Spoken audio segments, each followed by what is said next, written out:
as we discuss policy options, one of the things we need to ask ourselves, and I think it's important for that in the brief that Okoa Uchumi campaign provided, to define probably what's a public debt problem.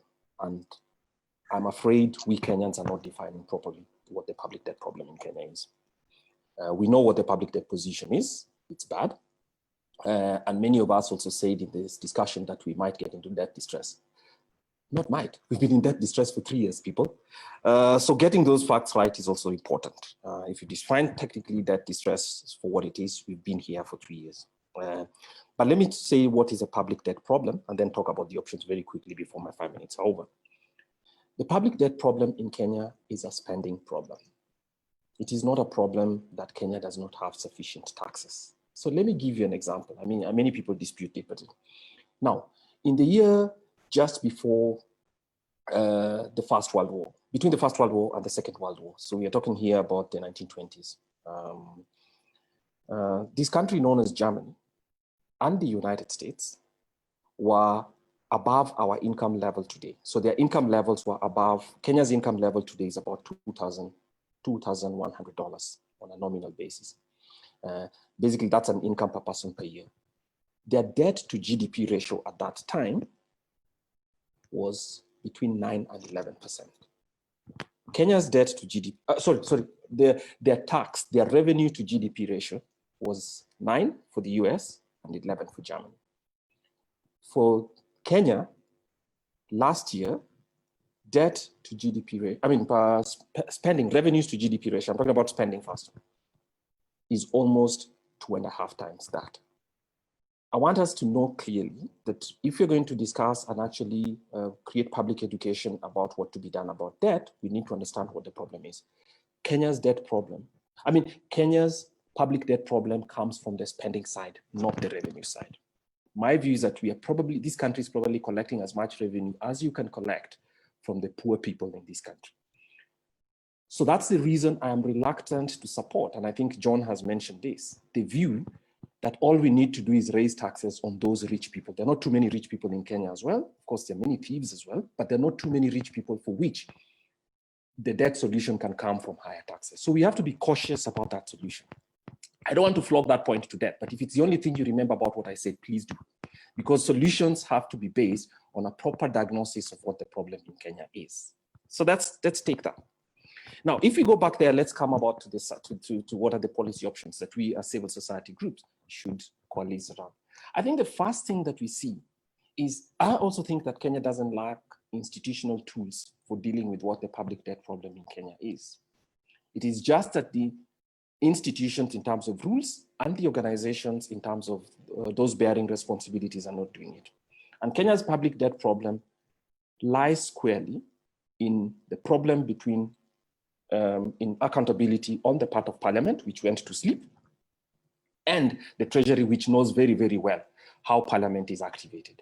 We have a Parliament in Kenya that believes that a big budget is by itself a good thing, and therefore escalates. Now, what that happens is because they have figured out 2.5%, which they figured out, I think, unconstitutionally, money that is spent on CDF, they have an interest necessarily in a big spending. And what then the Treasury does, or let me say the executive does, is trap them by saying, look, this is what we need, because then they all calculate 2.5% of a bigger sum. So they have an incentive that is perverse to managing the debt and managing public finance. So that's the thing we need to, so we need to ask ourselves, within the public finance management cycle, how do we strengthen how money is raised, whether through debt or through taxes, all the way to the spending and the audit? And that's the infrastructure that we actually need to politically analyze and understand how to make those institutions do their work well. And we have, as citizens, to get Parliament out of its addiction for heavy spending as an end in itself. So that's the issue, because otherwise, there's no country that can raise enough money if you have a government that's prepared to run a deficit every single year. You will never raise enough money, and a debt crisis will always be something to face you. So that's basically the thing. So how do we strengthen the public finance management cycle? Now, the part of that, of course, is Parliament itself, which understands through the Constitution, and if you read Article 2, the entire Chapter 12 of the Constitution, there is no spending there's no debt that is done without Parliament having approval. Now, there are laws that are required for Parliament to actually state, or there are required rituals for Parliament and processes for Parliament to declare every single year how much money it is spending, rather for the Treasury to put before Parliament all the details that all of us are lamenting about here. Who do we owe? On what terms? What does that reflect? Parliament just never calls for them. So in a way, I think there's a dance that Parliament and the national executive through the Treasury have, which is very comfortable. And it's upon us as citizens to understand how to break that by creating the creative tension that is required for Parliament to begin to be a proper check and for the executive through the Treasury to behave well in terms of disclosures. The data is always available. It's just a question of who do we owe and at what terms. So that's the first thing. Now, the other option, obviously, is to ask ourselves as citizens as well, what do we know? Look, guys, the SGR is a story that makes me sad, not only because it was the biggest investment, but the truth is the SGR, when it was first started and when the program was going on, it was a very popular program. Kenyans actually believed that a nice, shiny train was a good thing.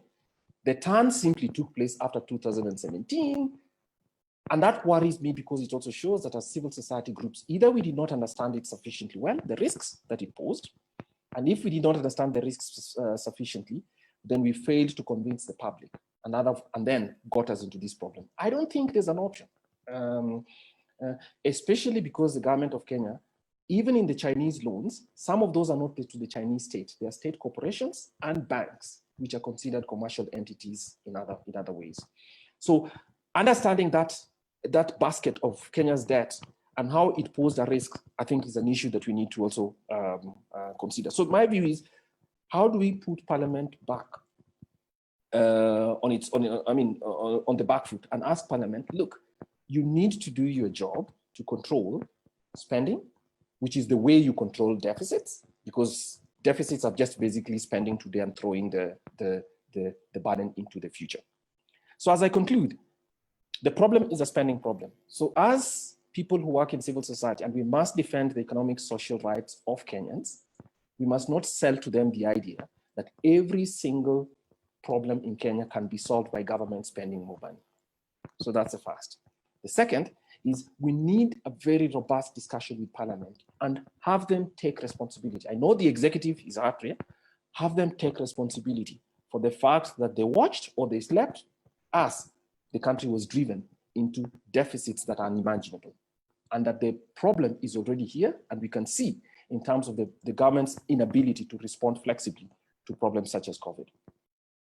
And so the final thing is, as members of people in civil society, there are no technical fixes to what the debt will. Debts have to be paid for, and as you remember, the commercial debts, especially in the Eurobond, have a very interesting clause which Parliament should have covered. And the clause says that if government of Kenya seeks any relief in terms of debt, then it will be considered a defaulter for the purposes of the Eurobond. Now look at that.